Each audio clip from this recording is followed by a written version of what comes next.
Et nous commençons à Safi, où en quelques heures seulement, tout a basculé. À Safi, la pluie a laissé des traces profondes. Des quartiers entiers ont été frappés de plein fouet et des vies ont été bouleversées dans l'ancienne Médina. Habitants et commerçants tentent encore de mesurer l'ampleur du drame. C'est un sujet de Shaima Fikri.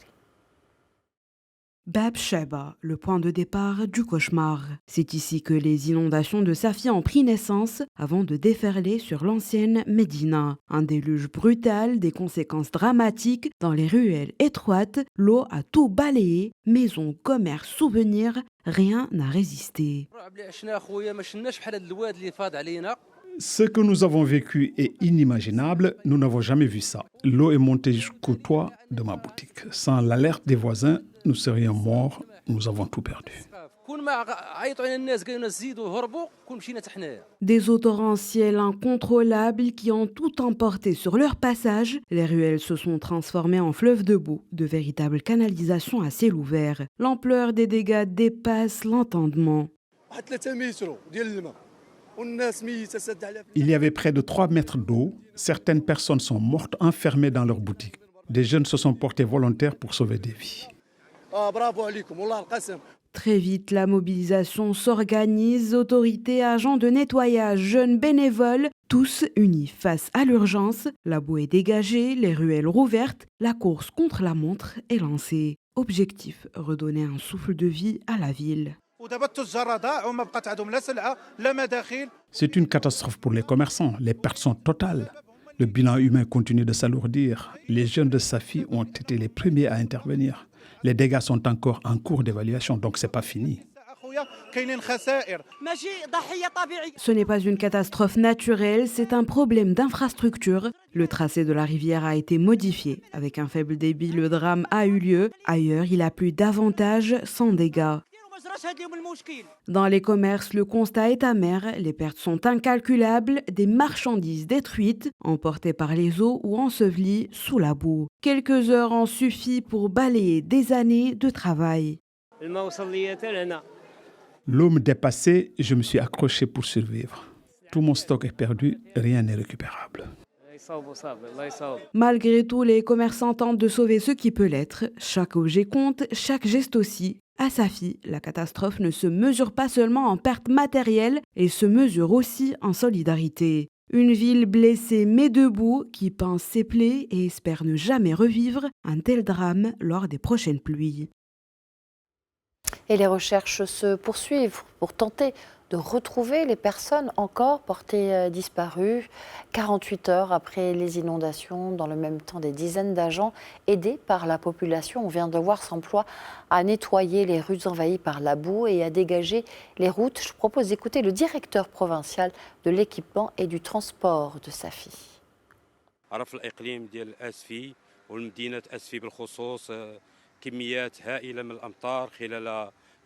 Suite aux importantes inondations qu'a connues la ville et aux coupures de plusieurs axes routiers, les interventions préventives menées par les équipes de la direction ont permis un retour progressif de la circulation à la normale sur l'ensemble des routes situées hors du périmètre urbain. En milieu urbain et sous la supervision directe du gouverneur, une mobilisation de l'ensemble du dispositif local a permis de mettre à disposition d'importants moyens matériels, notamment des engins de travaux publics, du bulldozer et des camions afin de dégager les voies et limiter les dégâts.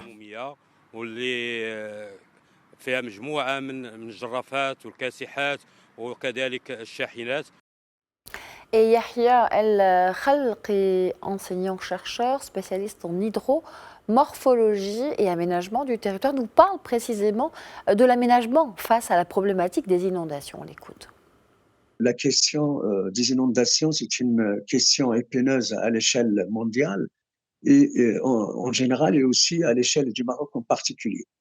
Et surtout avec le dérèglement climatique, c'est-à-dire le changement climatique, qui a une aggravation et une exacerbation justement des phénomènes hydroclimatiques exceptionnels, à savoir les inondations et la sécheresse.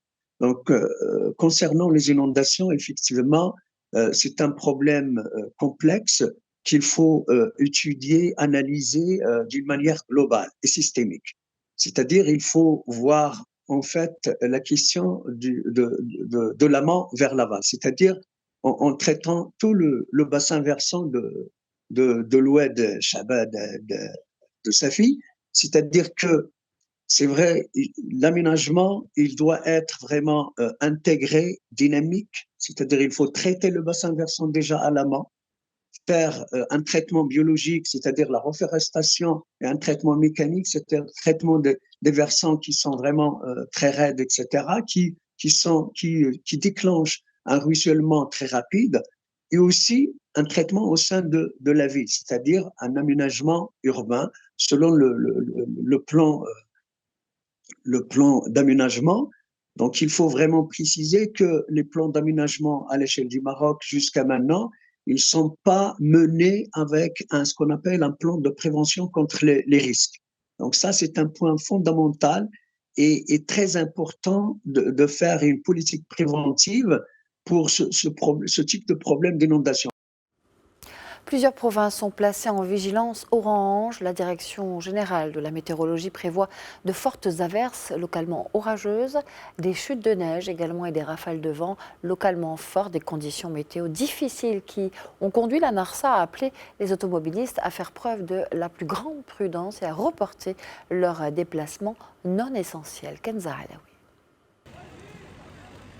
Depuis dimanche, une perturbation météorologique active touche une large partie du royaume. La Direction générale de la météorologie annonce de fortes pluies, parfois orageuses, accompagnées de chutes de neige importantes et de vents forts dans plusieurs provinces. Les précipitations les plus intenses sont attendues au nord et au centre du pays, avec des cumuls pouvant atteindre 40 à 65 mm, notamment à Rabat, Casablanca, Fès, Bni Mellal et dans la province d'Al Haouz. Des averses soutenues comprises entre 25 et 45 mm concerneront également Marrakech, la façade atlantique, notamment Essaouira, Safi et El Jadida, ainsi que Stat et les provinces avoisinantes. En montagne, la situation s'annonce plus difficile encore. D'importantes chutes de neige à partir de 1600 mètres d'altitude pourraient atteindre 50 à 80 cm dans les provinces d'Azilal, d'El Haouz et Ouarzazate. Des accumulations de neige de 30 à 50 cm sont également prévues à Midelt, Nifra, Bni Mellal et Ifrane, compliquant les conditions de circulation sur les axes montagneux. D'autres provinces du Nord et du Moyen Atlas devraient connaître des chutes de neige plus modérées de 10 à 30 cm, notamment à Sfro, Boulmen, Chefchaouen et Taza. À cela s'ajoutent de fortes rafales de vent pouvant atteindre 75 à 85 km/h, attendues principalement dans le sud et les zones pré-sahariennes, notamment à Ouarzazate, Zagoura, Guilmim et Tiznit. Face à ces conditions météorologiques difficiles, la NARSA appelle les usagers de la route à redoubler de vigilance et à reporter les déplacements non essentiels, en particulier dans les zones à risque. Conséquence directe de ces intempéries, les cours ont été provisoirement suspendus dans plusieurs communes des provinces d'Erachidia, Midelt, Tinrir et Ouarzazate, afin d'assurer la sécurité des élèves et du personnel éducatif. Les autorités recommandent de suivre régulièrement les bulletins météorologiques et d'adopter les comportements de prudence nécessaires, en attendant une amélioration progressive des conditions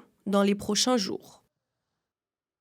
Et une alerte rouge également sur une partie de la côte atlantique, prévient la Direction générale de la météorologie. Des vagues pouvant dépasser 6 mètres sont attendues entre Mehdia et Cap Rir. C'est toute la côte entre Kenitra et Agadir. Le phénomène peut même être aggravé par les marées hautes et pourrait accentuer la force des courants et le déferlement des vagues avec un risque de submersion.